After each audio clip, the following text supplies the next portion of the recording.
At the start of the morning shift, the system initializes without deviation. Terminals light up across the financial processing area, each one syncing with a central ledger that records every transaction down to the millisecond. Employees badge in through a narrow security checkpoint, their access levels assigned automatically, their movements logged without exception. The process is routine, tested, and trusted. Every action must pass through defined channels. Every transaction must be authorized, recorded, and verified. At a cashier station near the edge of the casino floor, chips are exchanged for cash in a steady rhythm. The system registers each conversion instantly. A player presents a stack, 50 chips, standard denomination, and the terminal processes the request. The cashier confirms the amount, inputs the value, and prints a receipt. The exchange is clean, no irregularities. The system marks it as complete. Minutes later, the same process repeats at a different station. Another stack, another transaction, another confirmation. This time, the chips are slightly different in composition, a mix of denominations arranged to equal the same total. The system does not differentiate beyond value. It records numbers, not patterns.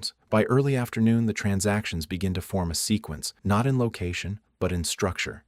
Each exchange follows identical procedural steps. Each one falls within acceptable limits. None trigger review thresholds. The system is designed to flag anomalies, large sums, rapid frequency, unusual timing. But these transactions remain just below every threshold, individually insignificant, collectively invisible. In the back office, a reconciliation process runs every hour. It compares issued chips against returned value. The numbers align, no discrepancies. The system confirms balance across all registers. A supervisor glances at the report, signs off, and moves on. The process is efficient because it assumes consistency. It assumes that repeated compliance indicates stability. Later that evening, in a service corridor adjacent to the main floor, an employee uses an access card to enter a restricted storage area. The card is valid. The timestamp aligns with scheduled duties. The system logs the entry without resistance. Inside, trays of chips are organized by denomination, each tagged and tracked. The employee retrieves a small quantity, well within authorized limits, and exits. The system records the removal as inventory movement, not deviation. Across the building, in the elevator system that connects the floor to the vault level, movement is restricted by badge authorization. Only specific personnel can access lower levels, but the system allows shared rides. If one authorized individual enters, others may follow without separate validation. This is not a flaw. Two individuals exit on the vault corridor. One is logged, the other is not. The system records occupancy by badge, not by count. Over the next few days, the same patterns repeat. Transactions remain consistent in value and frequency. Inventory movements stay within acceptable ranges. Access logs show no irregular entries. Each component of the system functions exactly as designed. Each layer verifies the one before it. And because each layer confirms compliance, the system reinforces its own trust. In the financial processing area, the ledger continues to balance. The system does not track the origin of chips beyond issuance. It assumes that all chips in circulation are legitimate. There is no mechanism to question how they arrived at a cashier station, only whether their value matches recorded totals. The process is linear. It does not loop back. At a security monitoring desk, camera feeds display real-time movement across the casino floor. Operators watch for disruptions, arguments, unusual gatherings, physical anomalies. The system flags behavior, not transactions. It does not correlate visual data with financial logs. Two separate systems, both functioning correctly, neither communicating beyond basic timestamps. During a late-night shift, a cluster of transactions occurs within a narrow time window, not rapid enough to trigger alerts, but close enough to form a pattern. The system processes each one independently. There is no aggregation across terminals, no cumulative analysis. Each transaction is evaluated in isolation, as designed. In an employee hallway behind the main floor, ID badges are used to access lockers. Personal items are stored and retrieved without oversight. The system logs entry and exit times, but not contents. A badge is used multiple times within an hour. This is not unusual. The system does not question frequency unless it exceeds predefined limits. It does not consider context. By the end of the week, the volume of processed transactions has increased slightly, not enough to raise concern. The system adjusts its baseline automatically, recalibrating what it considers normal. This is part of its optimization protocol. It learns from usage patterns. It adapts to consistent behavior. In the loading area, deliveries arrive and depart on schedule. Inventory is checked against manifests. Chips are not part of this flow. They are internal assets, tracked separately. The system assumes that once chips are issued, they remain within controlled circulation. It does not account for redistribution outside expected channels. At a terminal near the center of the floor, a cashier processes a transaction that mirrors dozens before it.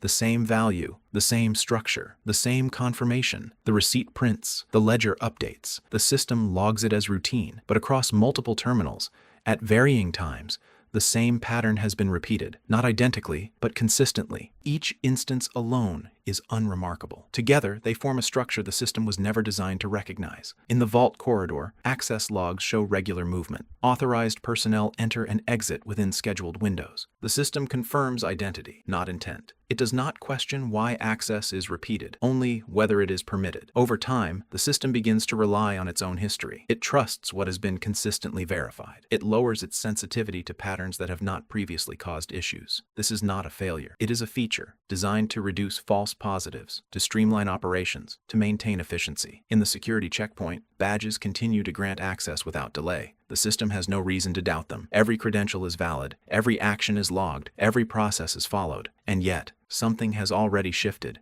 Not in the code, not in the hardware, but in the way the system is being used. A structure has formed within the rules, a sequence of actions that align perfectly with design, yet produce an outcome that design never accounted for. The system continues to operate, it continues to verify, it continues to trust, because from its perspective, nothing is wrong. By the following week, the system's internal metrics show stability. Transaction volumes have settled into a predictable range. Inventory movement aligns with historical averages. Access logs reflect consistent usage patterns. From the perspective of the reporting dashboard in the administrative office, the operation appears optimized. Efficiency has improved. Error rates remain negligible. In the early hours before opening, a reconciliation routine runs across all terminals. It aggregates the previous day's activity and compares it against stored inventory levels. The algorithm checks for discrepancies beyond a defined tolerance. Small variances attributed to human counting errors or timing delays. The results return within range. The system confirms integrity, but the tolerance exists for a reason. It allows minor inconsistencies to pass without escalation. Over time, those margins begin to accumulate. On the casino floor, a cashier processes another exchange. The chips presented match expected denominations. The value falls within standard limits. The system verifies the transaction in less than a second. What it does not verify is the path those chips took to arrive there. It does not trace movement across time. It does not connect transactions across terminals. Each event is complete in isolation. In the vault level, a scheduled audit begins. A supervisor walks through the storage area, scanning trays with a handheld device. Each tray is tagged, each count recorded. The system compares physical counts to digital records. The numbers align, within tolerance. The supervisor notes no irregularities and signs off. The audit concludes in under 30 minutes. Later that afternoon, in a quiet office above the main floor, a financial analyst reviews weekly summaries. There is a slight increase in chip redemption compared to issuance, not significant, still within acceptable variance. The system labels it as seasonal fluctuation. The analyst accepts the classification. There is no prompt for deeper review. Across the building, in the elevator system, another descent occurs. An authorized badge grants access. A second individual enters before the doors close. The system logs a single entry. The elevator moves without interruption. This pattern has repeated dozens of times. It is not flagged. It is not designed to be. In the employee hallway, badge usage continues at a steady pace. Entry and exit times are recorded with precision. What is not recorded is the duration between movements across different zones. There is no correlation between locker access and vault entry. The system does not link these actions. It was never intended to. As days pass, the repeated processes begin to intersect. Inventory is moved in small quantities, always within limits. Transactions are executed across multiple terminals, always below thresholds. Access is granted through valid credentials, always logged. Each component functions correctly. Together, they create a flow the system cannot interpret. In the security monitoring room, operators review footage from the previous night.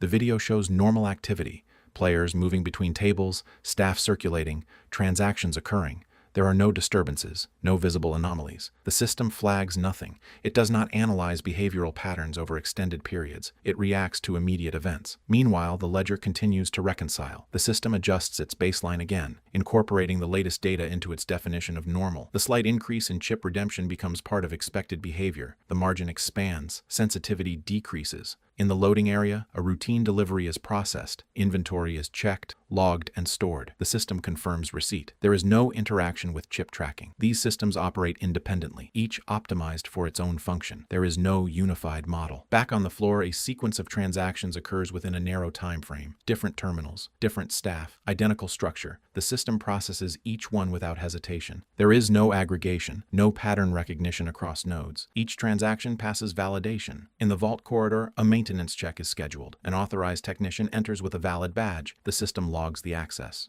Inside, the technician performs routine checks on storage mechanisms. The process is standard. The system records presence, not activity. By the end of the month, the cumulative effect becomes measurable, but only in aggregate. The total value of redeemed chips exceeds issuance by a margin that now approaches the upper tolerance limit. The system flags this as a potential discrepancy, not an alert, a notification. In the administrative office, the notification appears on a dashboard. It suggests a review, not an investigation. The language is neutral. The system does not assign urgency. It does not indicate cause. It simply notes deviation.